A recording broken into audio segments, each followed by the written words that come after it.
Powered by the Montana Television Network. This is the 10 o'clock news on Q2, Montana's news leader. Good Sunday evening, folks. Thank you for closing out your weekend with our crew. I'm Dustin Klemann. In a few hours, Special Prosecutor Robert Mueller is reportedly going to unveil the first indictment in the investigation into the Trump campaign's ties to Russia. Meg Oliver has the story tonight from New York. Sources have told CBS News that a federal grand jury has approved the charges brought by special counsel Robert Mueller. The indictment could be unsealed Monday. The only thing we know is that there have been charges approved by a grand jury, and those remain sealed. We don't know how many people have been charged. We don't know what the extent of the charges are. Mueller has the authority to look into any possible connection between the Trump campaign and Russia. On Sunday, President Trump tweeted about a witch hunt, adding, quote, all of this Russia talk when the Republicans are making their big push for historic tax cuts and reform. Is this coincidental? Not. A lawyer for the president later said the tweets were unrelated to Mueller's probe. Susan Collins sits on the Senate Intelligence Committee. I have not yet seen any definitive evidence of collusion. I've seen lots of evidence that the Russians were very active in trying to influence the election. Congressman Trey Gowdy urged his GOP colleagues to keep an open mind. I think Bob Mueller has a really distinguished career of service to our country. I would encourage my Republican friends, give the guy a chance to do his job. It's unclear who alerted the media to news of the indictments. Some White House allies are calling for another investigation into the leaking of supposedly secret grand jury proceedings. Meg Oliver, CBS News, New York. On Wednesday, the Senate Intelligence Committee will hold a hearing into the ways that social media influenced the 2016 election. Representatives from Google, Twitter, and Facebook are scheduled to testify. A storm of controversy forced Puerto Rico Sunday to pull the plug on a deal with Whitefish Energy. A tiny company here in Montana had been awarded a huge contract to restore electricity knocked out by Hurricane Maria. David Begnaud reports. I have asked the board of the Power Authority to invoke the cancellation clause in the contract immediately. Puerto Rico Governor Ricardo Rosselló made the announcement nearly a week after questions were raised about how the small energy company in Montana got a $300 million no-bid contract to help rebuild Puerto Rico's electrical grid. Whitefish Energy is based in this two-bedroom house in a remote, affluent area of northwestern Montana. The two-year-old company had become the center of negative attention, and it was too much for the governor. It's interfering with everything, and it doesn't go towards the best interest of the people of Puerto Rico. So that's where I come in. 3 hours after the governor's surprise announcement, Ricardo Ramos, head of the Puerto Rican Electrical Power Authority, announced that the contract will be canceled, but only after Whitefish completes its current work. So even if I cancel today, it becomes effective in 30 days. So far, Ramos says Whitefish has been paid nearly $11 million, and there's another $9.8 million payment that's pending. The company, which has hired more than 350 people to do the work in Puerto Rico, says it's very disappointed in the decision by the governor to ask that the contract be canceled, adding that it will only delay what the people of Puerto Rico want and deserve. David Begnaud, CBS News, Los Angeles. If the governor gets his way and the contract is canceled, the governor wants to bring in more power crews from New York and Florida. Many people have wondered, how did Whitefish first get in contact with power officials in Puerto Rico? The answer? The CEO of Whitefish said that he reached out on LinkedIn shortly before Hurricane Maria made landfall. In the midst of a busy week on Capitol Hill, it was a big win for banks. If you missed it, the Senate passed a vote with the help of Vice President Mike Pence Tuesday evening that repeals a new rule that allowed consumers to band together to sue banks and credit card companies over financial disputes. Pence came to the floor to cast the tie-breaking vote. The Republican-dominated House of Representatives easily passed the resolution that repeals the Consumer Financial Protection Bureau rule from July. The banking industry had long been lobbying hard to roll back the regulation. President Trump is expected to sign the resolution. His administration and fellow GOP members argued the rule harms the free market. Democrats say it will protect companies like Equifax and Wells Fargo to avoid paying real penalties for its actions.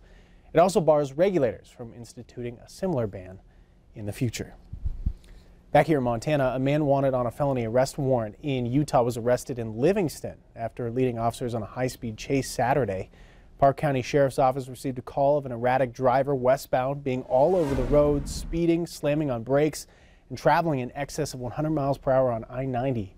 The driver was also reportedly throwing clear plastic baggies with a white powdery substance out the window during the chase.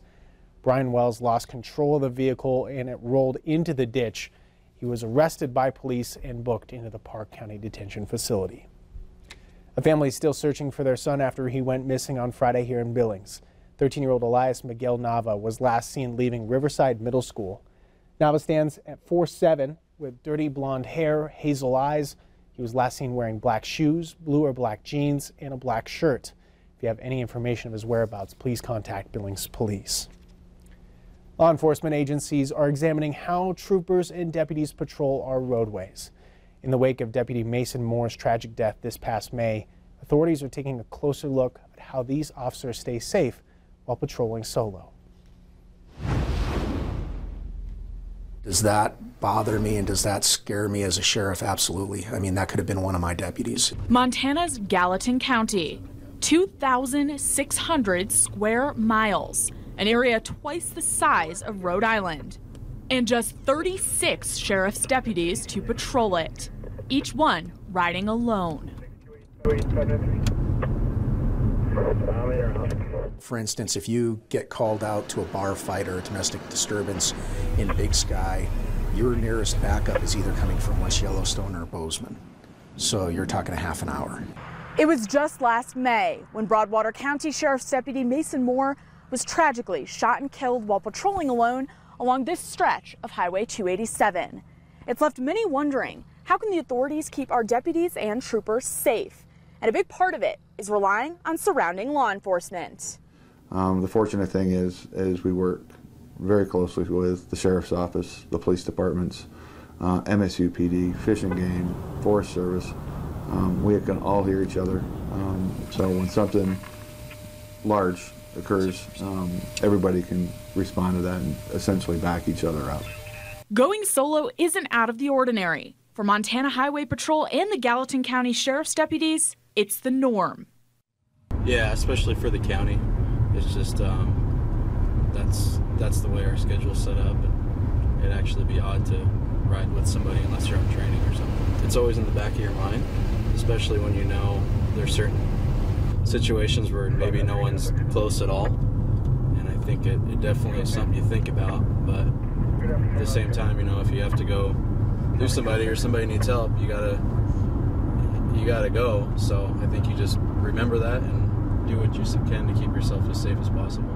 But what if Deputy Moore wasn't alone that day? He did everything by the book, and that's the thing that probably makes me the sickest as a sheriff is there are some things that we absolutely don't control. And you know, looking at the case and everything that happened from it, if there were 2 deputies in that car, we might have had 2 dead deputies. So that's a tough thing, you know, especially for a boss. For a leader, it's tough to not control and make sure that your people are safe all the time, every shift. And but we do the best that we can. Sheriff Gutkin says it would be impossible to cover the entire county if deputies were partnered. And while they did add 2 deputies in 2015, adding enough to pair them up would be a significant expense to the county taxpayers. Instead, they use training techniques like crisis intervention training, along with interpersonal skills to communicate in hostile situations. While law enforcement agencies throughout Montana are reviewing what happened to Deputy Moore and finding ways that they can improve their emergency responses, they won't forget that day in May. Reporting in Three Forks, Caitlin Corbett, MTN News. Thank you, Caitlin. Deputy Moore's death is still being reviewed by law enforcement agencies as they look for ways to improve their response efforts and keep themselves as well as the communities safe. We'll go to weather now. Taking a break from news, Rob Griggs, our friend, joining us, where cooler temperatures were abound on Sunday. Yeah. And where are we headed? Colder temperatures for Monday, warmer temperatures on Tuesday, and time for trick-or-treaters. Absolutely. Fall's right on top of us here. Take a look at these great Q2 Facebook page shots that we got. This one from Tara Wagner looking at Hart Mountain, Wyoming. She points out the leaves, they are gone out there after all the wind. Beautiful. Another great Halloweenish sunset. This is the Kinsey Bridge that's just north of Miles City there, thanks to Ken Stein. And tonight's most favorite pumpkin carving. I love this one. This is from Taylor Sen, 11-year-old daughter of an old pal of mine, Tom Sen. And Taylor made sure that her pumpkin had braces. Look closely at that there, pop tabs. Fabulous job. I've never seen a jack-o'-lantern with braces, but Taylor, I love it. That's a winner in my mind for sure. And you're probably going to do some pumpkin carving in the next day or so to get ready for Halloween. I will tell you what the weather will be like for that jack-o'-lantern on your front porch with a complete forecast in just a second. Dustin? Genius. I loved it. That's a great idea. Before we go to break, here's a new member of the Forsyth Country Club. Take a look at this. The Rosebud County Sheriff's Office received reports of a bull moose lounging on the fairway at the Forsyth Country Club this past weekend. Again, while it's tempting to get a closer look, police advise against saying that they don't want to make the news because someone decided to get a selfie with Bullwinkle. He looks pretty friendly though, right? Okay, no, seriously, stay away. Coming up next on the Q2 10 o'clock news. He's only 13, but he's a fast talker. This week's Montana Ag Story features a young livestock auctioneer from Huntley. And later in sports, the story behind the story of Kenny Maine's Montana Sports Center shoutouts with a friendship that goes back almost 50 years. Stay tuned. You're watching MTN News with Dustin Klemann, Storm Tracker weather with Rob Griggs, and sports with Casey Conlon. This is the Q2 10 o'clock news in high definition.